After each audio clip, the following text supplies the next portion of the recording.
My proposal is to amend the SRC Act so that SRC can function on part-time basis. Honourable Chair, insofar as our Constitution is concerned, the role of SRC is as follows. They have two roles. One is to set and regularly review the remuneration and the benefits of all state officers, and to advise the national and county governments on the remuneration and the benefits of all other officers. You must underscore the word advice. The question that begs is therefore, with only these two roles, does SRC need to sit from Monday to Friday, from 8 a.m. to 5 a.m.? The answer is no, Honourable Chair. These are the commissioners. I want the commissioners to be on part-time basis. And I want to give you a small history. When the new constitution was promulgated and SRC was first set up, it was under the chairmanship of a gracious lady called SRC. It was operating on part-time basis. So at that time, the work was so huge, the in-tray was so full, setting up the offices, employing the secretariat, setting out the salary limits, the perks limits that the state officers enjoys. All those things were done, Honourable Chair. In terms of, it is very clear now in terms of how much money and how much perks, how much allowances the president enjoys, the deputy president enjoys, the ministers enjoys, members of parliament enjoys, and every single citizen in the Republic of Kenya who is employed by government, or who is a civil servant or a public servant. So much of the work was already done with SRC commissioners were operating on part-time basis. So in terms of what changed from them sitting on part-time to full-time, they were not only driven by the desire to improve their service delivery, but they were driven by tax, the money which they will pocket. The second important factor that you and your committee need to note down is that you have a full-time secretariat that is more competent than the commissioners themselves. Because the threshold that one has to certify, for example, to be the CEO, to be the secretary, to be a director at the SRC secretariat, you all know that they are recruited through a rigorous interview process. They are very competent. Then they can operate on full-time basis. But the commissioners, who, for your information, Honourable Chair, the benefits of a commissioner of SRC are more than that of a member of parliament.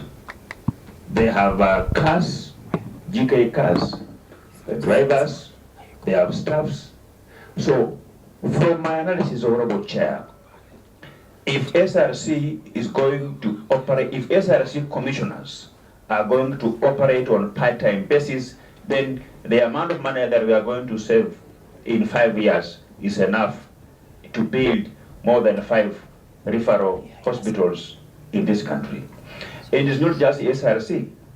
I also have another proposal that I have, is advanced for Commission on Revenue Allocation, and I think it's high time that we, members of Parliament and the Parliament of Kenya, we must begin to review whether there is value for money in terms of having both a full-time technical secretariat and a full-time commission.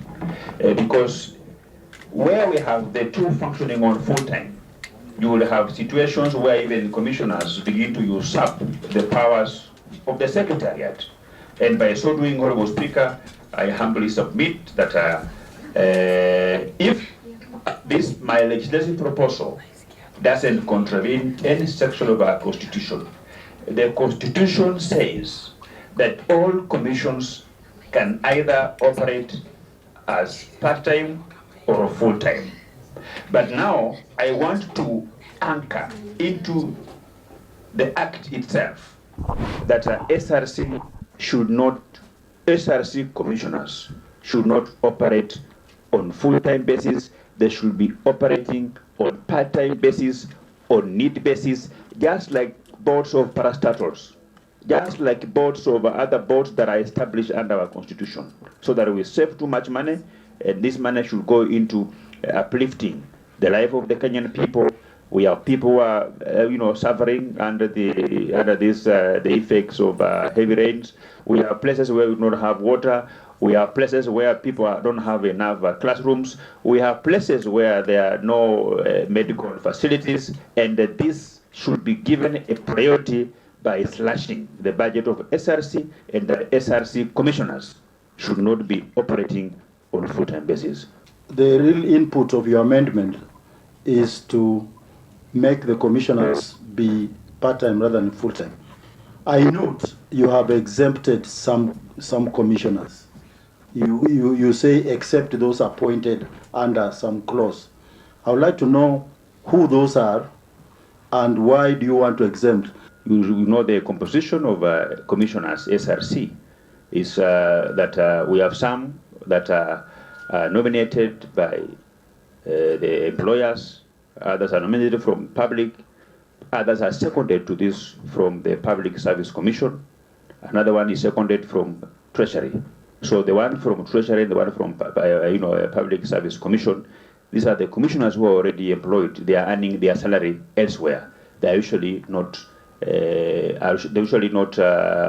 don't enjoy the full benefit like others do. They are paid by government on what they do on full time, but they only go here on part time wherever there is their meetings. Maybe we could hear from Honourable Barasa his experience as the situation stands now. What is the practice to warrant that? The Attorney General of the Republic of Kenya enjoys the perks as the Attorney General. He doesn't enjoy the perks and the benefits and the remuneration because he's a member of the SRC Commission. So him, and by his role, he will continue to advise the SRC from his office. He will continue to give legal opinion on daily basis from his office at no benefit at all. Because the Constitution of Kenya makes him responsible as the chief legal advisor of government, and therefore whether he is sitting at SRC or not, whether he is operating from anywhere, he is at liberty to offer legal advice to SRC, regardless of whether SRC commissioners are meeting or not. So him, same to the person from Treasury, on matters of financials, on matters of availability of finance, that this is the rationale that made me arrive at that decision. And of course, I was also guided by the legal counsel. So, what makes you think that they have less workload? A matter of determining the perks and the benefits of civil servants was done 2-3 years ago. What they do, they only review, and by reviewing, they don't even necessarily have to meet and review. They have done systems. There is a formula which is automatic, it computes. And I still believe that the role of SRC insofar as reducing the wage bill is concerned can still be handled when they are meeting on a part-time basis. For your information, Honourable Chair, that bigger role, the technical evaluation, the technical part of it is never done by commissioners. The technical part of it is done by the Secretariat that is completely competent. That's why I've said that the Secretariat should continue to operate on full time. The commissioners only meet to rubber stamp, to own up whatever the technical committee has done, the Secretariat has done.